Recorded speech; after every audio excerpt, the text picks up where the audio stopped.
आज 20 मई है। आज सुमित्रा नंदन पंत जी का जन्मदिन है। सुमित्रा नंदन पंत जी का जन्म 20 मई 1900 में हुआ था, कसौनी में। पहाड़ों से घिरा हुआ है। इनकी कविताओं में प्रकृति, प्रेम और संवेदनाएं दिखती हैं। 20वीं सदी के हिंदी साहित्य के महान कवि माने जाते हैं। इनकी प्रकृति प्रेम सहज ही इनकी कविताओं में दिखती हैं, क्योंकि ये कसौनी रहते थे। मैंने भी कसौनी के प्राकृतिक सौंदर्यता और उसकी सौम्यता को देखा है। बहुत ही खूबसूरत जगह है। सुमित्रा नंदन पंत जी ने हिंदी साहित्य को उत्कर्ष तक ले गए। ये सरोजिनी नायडू, रविंद्रनाथ टैगोर, जयशंकर प्रसाद से प्रभावित रहे। कवियों में अध्यात्म का छलांग लगना बहुत ही स्वाभाविक बात है।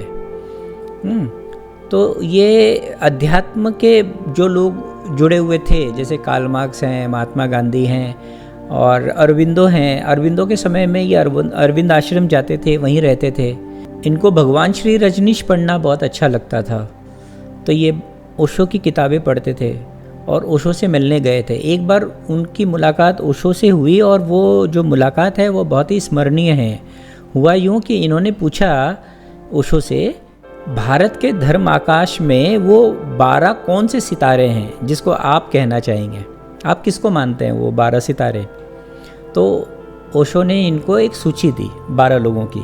वो सूची इस प्रकार थी: कृष्ण, पतंजलि, बुद्ध, महावीर, गोरख, शंकराचार्य, कबीरदास, नागार्जुन, गुरु नानक देव, मीराबाई, रामकृष्ण परमहंस। 12 हो गए। तो इन्होंने बड़ा एक मजाक सूझा इनको, और इन्होंने सोचा कि कुछ बात को आगे बढ़ाया जाए। तो इन्होंने पूछा कि अच्छा, ये तो 12 लोग हुए जो आपको लगता है कि भी ये लोग जो हैं बहुत उत्कर्ष के लोग हैं धर्म के जगत के, लेकिन अगर साथी नाम अगर आपको बताना पड़े तो आप किसका नाम बताएंगे? तो फिर इन्होंने 7 की सूची बताई, यानी 5 लोगों को एलिमिनेट किया। तो वो 7 लोग कौन थे? कृष्ण, पतंजलि, बुद्ध, महावीर, गोरख, शंकराचार्य और कबीरदास। तो इन्होंने बोला कि अच्छा ठीक है, 5 बता दीजिए अब। तो इन्होंने 5 बताया, 2 लोगों को और कम किया। तो 5 लोग कौन हुए? कृष्ण, पतंजलि, बुद्ध, महावीर और गोरखनाथ। तो इन्होंने पूछा कि भी आपने पहले 12 बताया, फिर 7 बताया, फिर 5 बताया, तो आप एलिमिनेट किस ढंग से करते हैं? तो ये एक बहुत अच्छा डिस्कशन है, बहुत अच्छा डिस्कोर्स है। हम सबको सुनना चाहिए, हर साधु को सुनना चाहिए कि किस बेसिस पे उन्होंने एलिमिनेट किया। वो सिर्फ ये कहना चाह रहे थे। एक एग्जाम्पल के लिए बताता हूँ, जैसे नागार्जुन है। नागार्जुन अपने आप में तो बहुत बड़े गुरु हैं, हाँ, लेकिन उनको बुद्ध में समाया जा सकता है। तो वो ये कहते हैं कि भाई आप गंगोत्री से जब गंगा निकलती है तो गंगोत्री तो अपने आप में बहुत महत्वपूर्ण है ही, लेकिन वो जब बहती है गंगा सागर तक तो बहुत सारे तीर्थ स्थल बना देती है। तो उन तीर्थ स्थलों का भी अपना महत्व होता है। तो बहुत सारे लोग तीर्थ स्थल की तरह हैं और कुछ लोग जो हैं वो गंगोत्री की तरह हैं।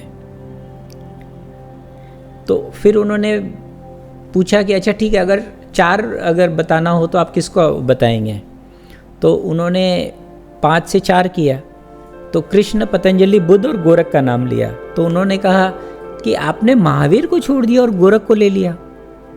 उनको तो यही लगा, क्योंकि महावीर से तो पूरे धर्म का जन्म हुआ एक तरीके से। तो उन्होंने फिर बहुत अच्छे से समझाया, और वो जो समझाया है वो सुनने और समझने जैसा है।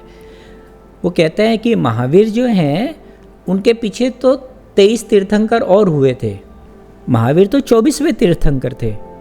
तो इस ढंग से वो समझाते हैं और वो कहते हैं कि जो गंगोत्री है, ठीक है, उसको बचा लेना होगा। अगर गंगोत्री नहीं बचाएंगे तो तीर्थ स्थल भी नहीं बचेंगे।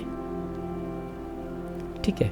फिर वो कहते हैं आगे, अच्छा ठीक है, आपने 4 तक रखा है, अगर आपको इसमें 3 रखना हो तो बोला अब कुछ भी पॉसिबल नहीं है और कम नहीं कर सकता। बोले क्यों?